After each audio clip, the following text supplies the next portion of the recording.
ஆடி மாதம் தமிழ் மாதங்களில் 4வது மாதம். தட்சிணாயன புண்ணிய காலம். சூரியன் தெற்கு பக்கமாக வலம் வரும் காலம். இது குளிர்காலத்தின் துவக்கம். பகல் குறைய துவங்கும். இது பக்தியின் மாதம். அம்மன் மற்றும் காவல் தெய்வங்களை வழிபடும் மாதம். நதிகளில் நீர்ப்பெருக்கு இருப்பதைக் கண்டு நதிகளை அன்னையாக வழிபடும் நாள். இந்த மாதம் அம்மனுக்கு தேங்காய்பாலை பிரசாதமாக படைத்து அனைவருக்கும் கொடுப்பார்கள். அந்த ஆடிப்பாலை எப்படி செய்வது என்பதை இந்த பதிவில் பார்ப்போம். அதற்கு தேவையான பொருட்களை குறித்து கொள்ளுங்கள். முதலில் அரை கப் அளவிற்கு துருவிய தேங்காயை எடுத்துக்கொள்ளவும். அரை கப் தேங்காயிற்கு 1/4 கப் தண்ணீர், அதுவும் கொதிக்கும் தண்ணீரை ஊற்றி அதில் சிறிது நேரம் தேங்காயை ஊற வைத்து பின்னர் நன்றாக அரைத்து முதல் பாலை, கெட்டியான பாலை எடுத்துக்கொள்ள வேண்டும். மீண்டும் அந்த தேங்காயை சுடு தண்ணீரில் ஊற வைத்து 2ஆம் மற்றும் 3ஆம் நீர்த்த பால்களை எடுத்துக்கொள்ள வேண்டும். முதல் பாலை தனியாக வைத்துக் கொள்ளுங்கள். 2ஆம் மற்றும் 3ஆம் பால்களை சேர்த்து எடுத்து கொள்ளுங்கள். இப்பொழுது நாட்டு சர்க்கரை அரை கப் அளவு, அதனை கரைத்து கொள்ள தேவையான அளவு தண்ணீரை ஊற்றி நாட்டு சர்க்கரையை கரைத்து கொள்ளுங்கள்.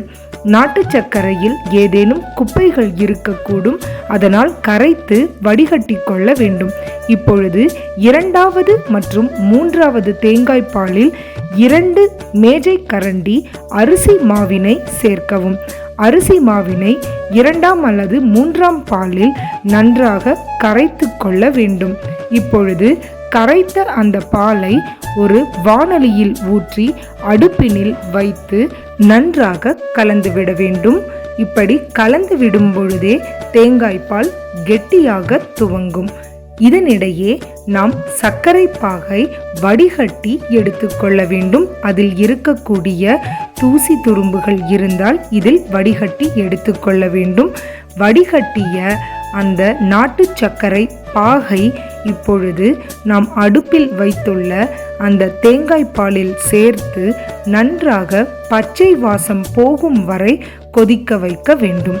இப்பொழுது தேங்காய் பால் மற்றும் சர்க்கரை பாகின் பச்சை வாசம் போன பின்பு முதல் கெட்டியான தேங்காய் பாலை இப்பொழுது சேர்த்து கொள்கின்றோம்.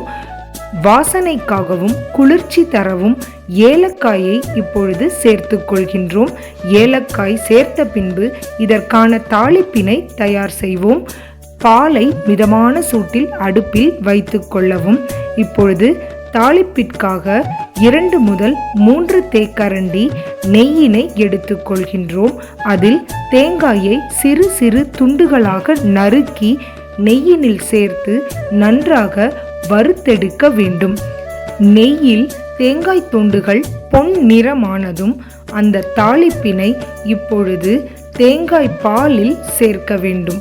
இது இந்த தேங்காய் பாலிற்கு கூடுதல் சுவையை தருவதோடு மட்டுமல்லாது இந்த ஆடிப்பாலை குடிக்கும் பொழுது இடையிடையே வாயினில் கடிபட்டு ஒரு நல்ல அனுபவத்தை நமக்கு தரும்.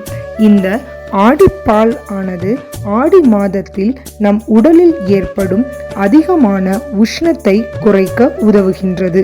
அது மட்டுமல்லாது வரக்கூடிய குளிர்காலத்தை எதிர்கொள்ள தேவையான சக்தியை தருவதற்காகவும் இந்த தேங்காய்பால் பிரசாதம் தரப்படுகின்றது. இதில் நிறைய நல்ல கொழுப்புகளும் இரும்பு சத்து மற்றும் குளிர்ச்சிக்காக ஏலக்காயும் சேர்க்கப்பட்டுள்ளது. ஆடி மாத வெள்ளிக்கிழமைகளில் இந்த பிரசாதம் செய்து வழங்குவது மிகவும் சிறப்பானதாக கருதப்படுகின்றது. இந்த பிரசாதத்தை செய்து அம்மனுக்கு படைத்து வழிபட்டு நீங்களும் உங்கள் குடும்பமும் சுபிக்ஷமாக வாழ வாழ்த்துகின்றோம். மீண்டும் ஒரு நல்ல சமையல் குறிப்போடு சந்திக்கும் வரை விடைபெறுகின்றோம். எங்கள் பதிவுகள் பிடித்திருந்தால் எங்கள் சேனலுக்கு சப்ஸ்கிரைப் செய்யுங்கள். இதுவரை ஆதரவளித்த அனைவருக்கும் நன்றி. வணக்கம்.